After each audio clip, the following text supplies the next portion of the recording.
Ecuación de la transmisión de calor. La transmisión de calor es un proceso de transición del calor basado en el contacto directo entre dos cuerpos debido al intercambio de energía interna de cada uno de estos. La energía interna de estos cuerpos está formado por la sumatoria de su energía potencial más la energía cinética de sus partículas, donde el calor fluye desde un cuerpo de mayor temperatura hacia el de menor temperatura, esto debido a la segunda ley de la termodinámica. La ley de Fourier.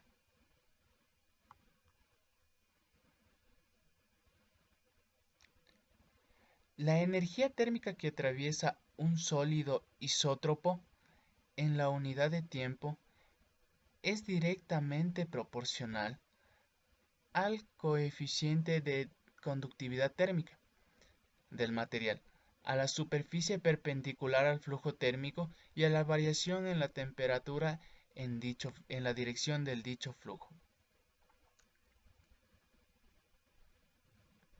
Pero, ¿qué nos quiere decir la ley de Fourier o en qué casos se aplica? Consideremos un cuerpo.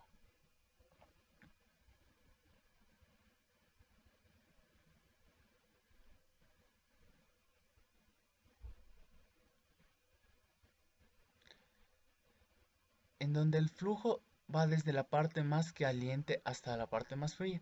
El flujo se define como la cantidad de calor que atraviesa una superficie por unidad de tiempo.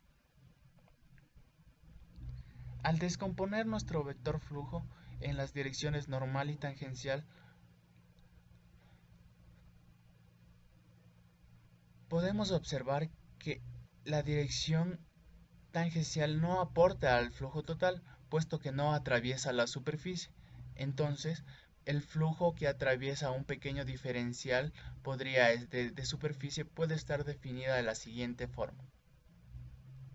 La cantidad de calor por un intervalo de tiempo que atraviesa nuestra superficie va a ser igual a la constante de conductividad térmica multiplicado por nuestro vector de flujo, punto ds. Recordemos que la derivada parcial en la dirección normal a la superficie va a ser igual al gradiente de nuestra función.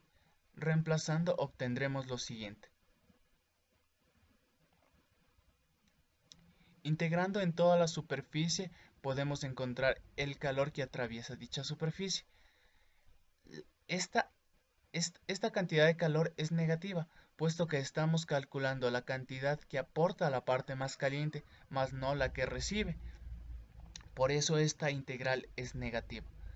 Utilizando algunas propiedades del cálculo podemos convertirla a una integral de volumen, como lo observamos en pantalla. Esta misma cantidad que da el cuerpo puede ser calculada de otra forma, observando el cambio de temperatura en el interior del cuerpo. Veamos, un elemento de volumen dB para elevar la temperatura en un dU en un intervalo de tiempo. Es necesario gastar cierta cantidad de energía que será proporcional al coeficiente de proporcionalidad llamado capacidad calórica y a la densidad de distribución de masa del cuerpo. Nuevamente, para encontrar la cantidad total de este cuerpo integramos en todo el volumen, obteniendo la siguiente integral. Al igualar las dos expresiones anteriores obtenemos la siguiente ecuación vista en pantalla.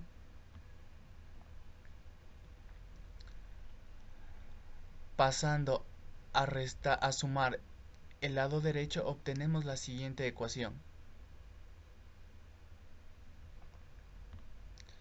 ¿De dónde podemos obtener el siguiente resultado?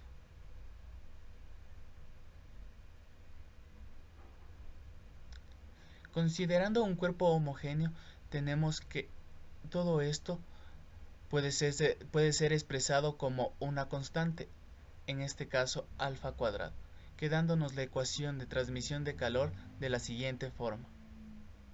Método de separación de variables aplicado a la ecuación de calor. Propagación de calor de una varilla finita. Como vemos, la varilla se encuentra ubicada sobre el eje X y va desde una posición 0 hasta una longitud L. Condiciones. Hay condiciones iniciales y condiciones de frontera. Las condiciones iniciales es la función de temperatura evaluada en una posición X a un tiempo 0, nos da una función únicamente de X. Condiciones de frontera. Una función de temperatura evaluada en el origen a un tiempo cualquiera es igual a 0. Y la función de temperatura a una longitud L, es decir, en el extremo a cualquier tiempo, es igual a 0. Método homogéneo de borde. Se plantea la ecuación de calor, que es la primera derivada parcial con respecto al tiempo de la función temperatura, que es igual a un alfa cuadrado, que es una constante ya mencionada por mi compañero, por la segunda derivada parcial con respecto a la posición.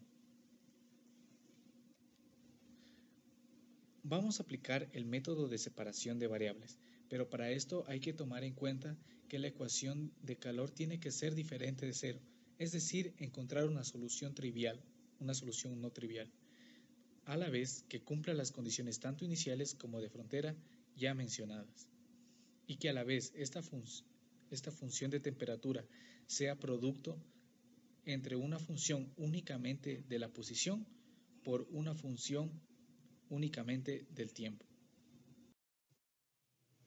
Sustituimos la ecuación de la función únicamente dependiente de x por la función únicamente dependiente de t en la ecuación original de calor y procedemos a hacer las derivadas parciales respectivas de tal manera que nos quede la ecuación de esta manera como vemos en el gráfico.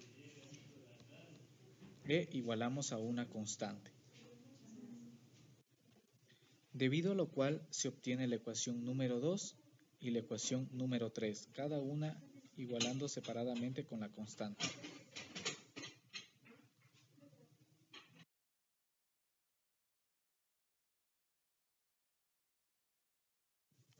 Resolvemos por el método de ecuación característica. Damos nuestra función únicamente dependiente de x, el valor de e igual a la kx.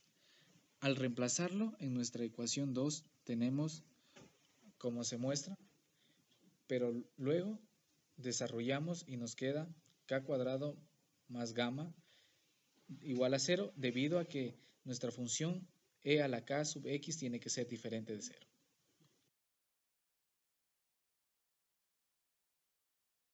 Debido a lo cual nuestras raíces son más menos raíz de menos lambda.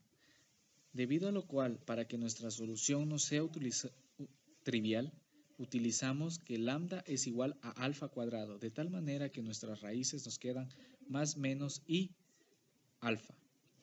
Y la solución general tendrá la forma de la constante sub 1 por coseno alfa x más constante sub 2 seno de alfa x. Debido a las condiciones de frontera tenemos que la función de x evaluada en el origen es igual a 0, de lo cual se obtiene que la constante sub 1 es igual a 0. Entonces ahora tenemos nuestra función dependiente de x expresada de una diferente manera, que es igual a la constante 2 por el seno de alfa x. Pero tenemos una segunda condición de frontera, la cual la vamos a utilizar. La función de x evaluada en L en el extremo es igual a 0. Entonces la constante sub 2 seno alfa L es igual a 0. Hay que tener en cuenta que la constante 2 tiene que ser diferente de 0, ya que si tomara valores iguales a 0 nos daría soluciones triviales y no cumple las condiciones que necesitamos. Entonces nos queda igualar seno de alfa L igual a 0, de donde obtenemos que nuestro ángulo, que el único ángulo para que cumpla esas condiciones es nπ, de lo cual obtenemos que este ángulo es igual a nπ sobre L. Ahora tenemos una función, sino en n funciones, es decir, ahora nuestra función expresada dependiente del tiempo va a estar expresada en n funciones. que queda que es una constante sub n por el seno de n pi sobre L. Pasemos a resolver ahora nuestra segunda ecuación diferencial, que es la función dependiente del tiempo. Y aplicamos el mismo concepto de ecuación característica, de donde reemplazamos en nuestra ecuación original y tratamos de hallar nuestras raíces y obtenemos la solución ya expuesta.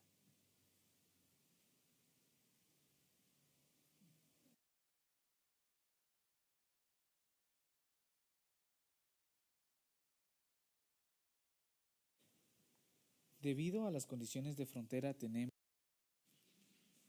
como se lo había planteado, ahora obtenemos nuestra u sub n de x de t igual a nuestra función dependiente de x, y y t por una función dependiente de z por el diferencial de z.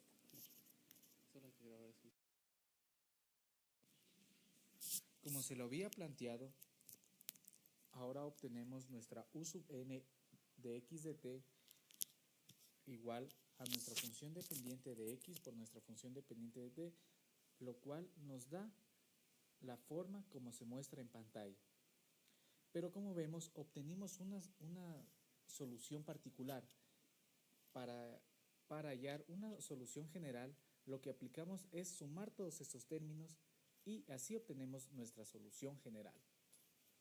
Ahora, expresado de otra forma, aplicamos las propiedades de los números imaginarios y multiplicamos de tal manera que solo nos quede una constante. Nuestra u sub n